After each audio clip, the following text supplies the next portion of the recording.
महाराष्ट्राचा मुख्यमंत्री असो अथवा गृहमंत्री, उपमुख्यमंत्री असो का अन्य कॅबिनेट, कोणतंही मंत्रिमंडळ सध्या ठरत नाहीये।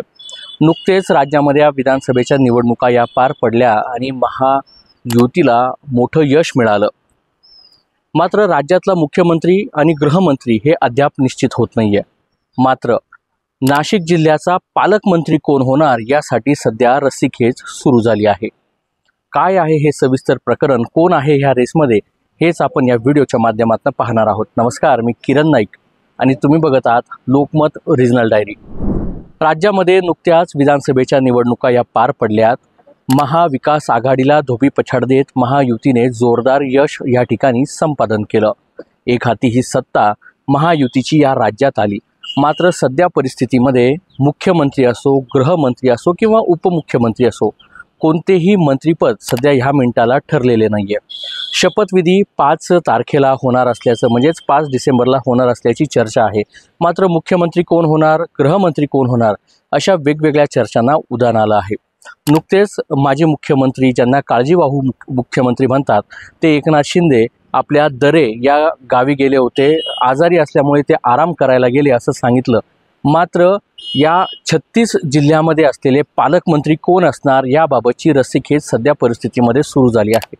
आपण नाशिकचा जर विचार केला तर नाशिकमध्ये देखील मोठी रस्सीखेच आपल्याला पाहायला मिळते। नाशिकमध्ये माजी मंत्री छगन भुजबळ हे पालकमंत्री व्हावे यासाठी त्यांच्या समर्थकांनी मंदिरामध्ये, महादेवाच्या मंदिरामध्ये रुद्राभिषेक केला। तर दुसऱ्या बाजूला तत्कालीन पालकमंत्री दादा भुसे यांचे देखील समर्थक जोरदार लॉबिंग करतायत। दादा भुसे हे उपमुख्यमंत्री होणार अशी चर्चा देखील मध्यंतरी माध्यमांमध्ये आली होती। मात्र तिसरं जे नाव समोर आलं ते म्हणजे आमदार देवयानी फरांदे। नाशिकमध्येचे आमदार देवयानी फरांदे या तिसऱ्यांदा हॅट्रिक करून आमदार झाले आहेत। नाशिकमध्येचा त्या प्रतिनिधित्व करतायत। मात्र नाशिकच्या पालकमंत्रीची जी माळ आहे ती कुणाच्या गळ्यात जाईल हे पाहणं आपल्याला देखील तेवढंच महत्त्वाचं ठरणार आहे। कारण की नाशिक जिल्ह्याला हा स्थानिक पालकमंत्री मिळावा अशी सर्वत्र मागणी होऊ लागली आहे। भुजबळांचा जर आपण विचार केला तर भुजबळ हे येवला, नाशिकपासून जवळपास 100 किलोमीटरवर असलेल्या येवल्याचे ते आमदार आहेत आणि त्यांनी देखील जवळपास 10 ते 15 वर्ष नाशिकचं पालकमंत्रीपद हे त्यांनी या ठिकाणी भूषवलेलं आहे। यानंतर जेव्हा गेल्या वेळेस जेव्हा सत्ता बदल झाली, एकनाथ शिंदे यांनी स्वतंत्र शिवसेना स्थापन केली, त्यानंतर पालकमंत्रीची माळ ही जे सार्वजनिक बांधकाम मंत्री आहेत दादा भुसे यांच्या गळ्यात पडली। ते नाशिक जिल्ह्याचे पालकमंत्री होते। मात्र नाशिकलाच आता स्थानिक आणि नाशिकमधलाच आमदार हा पालकमंत्री व्हावं यासाठी आता समर्थकांनी नाशिक शहरामध्ये जोरदार बॅनरबाजी आणि सोशल मीडियावर चर्चा सुरू केली आहे। देवयानी फरांदे ह्या तिसऱ्यांदा हॅट्रिक करून नाशिक मध्यच्या त्या आमदार झाल्या। उद्धव बाळासाहेब ठाकरे गटाचे जे उमेदवार आहेत वसंत गीते यांना धोबी पछाड देत त्या पुन्हा एकदा तिसऱ्यांदा हॅट्रिक करून त्या आमदार झाल्या। मात्र त्यांना यंदा मंत्रिपद जे आहे ते मिळेल का, आणि मंत्रिपद मिळालं नाही तर पालकमंत्रीपद मिळेल का हे महत्त्वाचं आहे। कारण की नाशिक जिल्ह्याचं पालकमंत्रीपद हे का महत्त्वाचं आहे त्याचं कारण म्हणजे आगामी 2 वर्षात होणारा कुंभमेळा होणार असल्यामुळे केंद्र सरकार यासोबतच राज्य सरकारकडून मोठ्या प्रमाणात निधी हा नाशिक शहरासाठी येणार आहे। नाशिक असेल, त्र्यंबक असेल, ह्या ठिकाणी मोठी विकास कामं केली जाणार आहे। त्या कामं करताना मोठा निधी कसा आणि ह्याच निधीच्या माध्यमातून आपल्या नाशिकचा कसा विचार आणि जो डेव्हलपमेंट असेल किंवा विकास असेल तो कशा पद्धतीने करता येईल यासाठीच आपल्याला पालकमंत्रीपद मिळावं यासाठी सध्या जोरदार लॉबिंग सुरू असल्याची चर्चा आहे। नाशिकची जी जागा आहे, पूर्वी जेव्हा महाविकास आघाडीची सत्ता होती तेव्हा पालकमंत्री छगन भुजबळ हे होते। त्यानंतर एकनाथ शिंदे यांनी बंड केलं, नवीन शिवसेना त्यांनी ताब्यात घेतली आणि त्यानंतर दादा भुसे हे नाशिक जिल्ह्याचे पालकमंत्री झाले। यानंतर अजित पवारांनी म्हणजे भुजबळांना 2.5 वर्षच या ठिकाणी पालकमंत्रीपद राहता आलं होतं। कारण की अजित पवार हे उशिरा महायुतीमध्ये सामील झाल्यामुळे भुजबळांकडे पालकमंत्रीपद नव्हतं। अन्न आणि नागरी पुरवठा मंत्रीपद हे खातं त्यांच्याकडे होतं। मात्र तत्पूर्वी जर आपण बघितलं 2014 साली ज्यावेळेस या ठिकाणी महाराष्ट्रामध्ये भाजपची सत्ता होती त्यावेळेस मंत्री गिरीश महाजन हे या नाशिक जिल्ह्याचे पालकमंत्री होते। गिरीश महाजन आहे ते जळगाव जिल्ह्यातील जामनेर तालुक्यातील आमदार आहे आणि नाशिकमध्ये त्यांचं मोठं इथे वलय आहे, मोठी त्यांची इथे मोर्चे बांधणी आहे। जे भाजपमध्ये जे पदाधिकारी असतील, आमदार असतील, या ठिकाणी मोठे त्यांचे समर्थक देखील असल्याची देखील खरं तर चर्चा आहे। त्यामुळे 2014चे ज्यावेळेस पालकमंत्री नियुक्त झाले त्यावेळेस ते पालकमंत्री जे होते ते गिरीश महाजन होते। त्यानंतर 2019ला जेव्हा सत्ता बदल झाली, महाविकास आघाडीची सत्ता आली आणि त्यानंतर छगन भुजबळ हे 2.5 वर्ष या ठिकाणी पालकमंत्री होते। 2.5 वर्षानंतर दादा भुसे यांना पालकमंत्रीपद मिळालं। मात्र नुकत्याच आता 2024मध्ये ज्या निवडणुका पार पडल्यात त्यामध्ये पालकमंत्रीपद कोणाला मिळेल, कारण की ज्या देवयानी फरांदे आहे त्या वेगवेगळ्या आपल्या प्रश्नाच्या माध्यमातून विधानसभेत त्या आवाज उचलतात, वेगवेगळे आंदोलन असतील, मोर्चे असतील, ह्यामध्ये त्यांचं नाव आपल्याला प्रामुख्याने खरं तर पाहायला मिळतं। एकट्या देवयानीच फरांदे नव्हे तर ज्या आमदार आहेत इथल्या नाशिक पश्चिमच्या सीमा हिरे त्यांचं देखील नाव या ठिकाणी चर्चेत आहे, कारण की सीमा हिरे ह्या देखील तिसऱ्यांदा हॅट्रिक या नाशिकच्या पश्चिम विधानसभेतनं करत आहे। नाशिक पूर्वला जर आपण पाहिलं तर या ठिकाणी देखील 3दा भाजप निवडून आली। मात्र 2014 साली या ठिकाणी बाळासाहेब सानप हे या ठिकाणी आमदार होते। 2019 आणि 2024 या ठिकाणी जे राहुल ढिकले आहेत ते दुसऱ्यांदा निवडून आले। मात्र अद्याप कोणत्याही प्रकारचं मंत्रिमंडळाचा विस्तार झाला नाही। त्यामुळे मंत्र्यांचा विस्तार मंत्र्यांना जे आमदार आहेत त्यांना कोणतं मंत्रिपद मिळेल याचा विस्तार होईल। त्यानंतर पालकमंत्रीपद हे कोणाला मिळेल, कारण की नाशिकचं हे पालकमंत्रीपद अत्यंत महत्त्वाचं समजलं जातं। मध्यंतरीच्या काळामध्ये ज्यावेळेस गिरीश महाजन या ठिकाणी पालकमंत्री होते त्यावेळेस त्यांनी भाजपचं मोठं जे नेटवर्क या ठिकाणी तयार केलं होतं।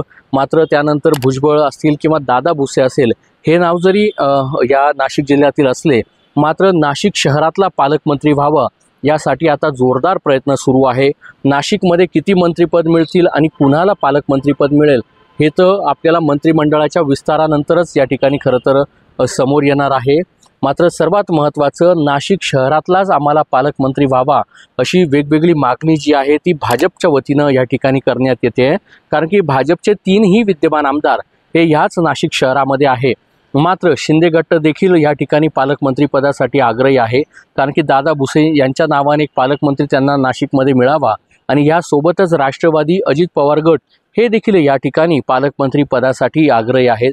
त्यामुळे येत्या निवडणुकीमध्ये ज्या सर्व आमदारांना ज्या नुकत्याच झालेल्या निवडणुकीमध्ये सगळ्याच आमदारांना ज्या यश मिळालेलं आहे, विशेष करून जर भाजपने एक हाती जरी सत्ता या ठिकाणी हातात आणलेली आहे, मात्र त्यांना एकनाथ शिंदे यांची शिवसेना असेल किंवा अजित पवार यांचे राष्ट्रवादी असेल याची जी ताकद मिळाली, 200पेक्षा जास्त जागा त्यांनी या ठिकाणी संपादित केल्या।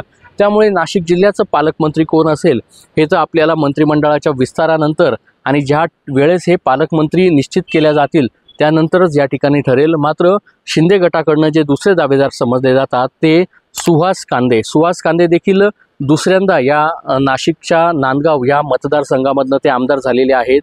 भुजबळांचे पुतणे माजी खासदार समीर भुजबळ हे अपक्ष उमेदवारी या ठिकाणी करत होते, त्यांना धोबी पछाड देत लाखभराच्या मताधिक्याने जे आहे ते या ठिकाणी सुहास कांदे यांचा विजय झाला। आणि जर शिंदे गटातून जर कुणाला मंत्रिपद द्यायचं असेल तर ह्यामध्ये सर्वात मोठी दावेदारी जी समजली जाते ती सुहास कांदे यांची समजली जाते। मग एकनाथ शिंदे यांच्या शिवसेनेला जर पालकमंत्रीपद मिळालं तर ते पालकमंत्रीपद सुहास कांदे यांना मिळणार का दुसऱ्या बाजूला दादा भुसे त्यांना मिळणार। मात्र जर हीच नाशिकची पालकमंत्र्याची जागा ही जर राष्ट्रवादीच्या गटात गेली तर ती थेट भुजबळांनाच मिळेल अशी जी सर्वच जे नाशिककर आहे किंवा विशेष करून भुजबळांचे समर्थक आहे त्यांच्या वतीनं हा दावा करण्यात येतो का नाशिकचा पालकमंत्री हा अजित पवार गटाचाच होणार आणि ते भुजबळ साहेब हेच आमचे पालकमंत्री होणार असं देखील जे राष्ट्रवादीचे जे पदाधिकारी आहेत त्यांच्या वतीनं सांगण्यात येतं। मात्र जर भाजपचा जर इथे आमदार या ठिकाणी पालकमंत्री द्यायचा जर ठरला तर हॅट्रिक करणाऱ्या देवयानी फरांदे का हॅट्रिक करणाऱ्या या ठिकाणी सीमा हिरे यांचं जरी नाव चर्चेत असलं, मात्र तिसरे जे भाजपचे हॅट्रिक करणारे आमदार आहेत ते चांदवडचे आमदार राहुल ढिकले यांचं नाव देखील प्रामुख्याने घेतलं जातं की काही दिवसांपूर्वी ज्या ठिकाणी देवेंद्र फडणवीस यांनी डॉक्टर राहुल आहेर यांच्या प्रचारासाठी जी सभा घेतली होती त्यामध्ये त्यांनी सांगितलं होतं का मी राहुल आहेर यांना तुम्ही जर निवडून दिलं तर मी त्यांना मंत्रिपद देईल असं देखील देवेंद्र फडणवीस यांनी सांगितलं होतं। कारण की राहुल आहेर हे चांदवड विधानसभेतून भाजपचं प्रतिनिधित्व करतात, तिसऱ्यांदा त्यांची देखील हॅट्रिक झालेली आहे। तर ते 3 जे प्रमुख दावेदार आहे भाजपच्या वतीनं, एक नाशिकमध्येचे आमदार देवयानी फरांदे, नाशिक पूर्वचे आमदार सीमा हिरे, तर चांदवडचे आमदार डॉक्टर राहुल आहेर, हे 3 नाव भाजपकडनं, तर एकनाथ शिंदे यांच्या शिवसेनेकडून जे 2 नावं आहेत यामध्ये दादा भुसे आणि यासोबतच सुहास कांदे यांचं नाव प्रामुख्याने घेतलं जातं। मात्र जर तिसरं अजित पवार गटाकडनं नाव आलं तर छगन भुजबळ हे नाव या ठिकाणी समोर येईल आणि छगन भुजबळ हे नाशिक जिल्ह्याचे पालकमंत्री होतील अशी या ठिकाणी चर्चा आहे। त्यामुळे लवकरच हा मंत्रिमंडळाचा विस्तार होईल आणि या विस्तारानंतर नाशिक जिल्ह्याचं पालकमंत्री कोण होईल हे पाहणं देखील तेवढंच महत्त्वाचं या ठिकाणी ठरणार आहे। या व्हिडिओबद्दल आपलं मत कमेंट बॉक्समध्ये नक्की व्यक्त करा। असेच नवनवीन माहितीपर व्हिडिओ पाहण्यासाठी लोकमतला लाईक आणि फॉलो करायला विसरू नका। मी किरण नाईक, लोकमत.com साठी नाशिक।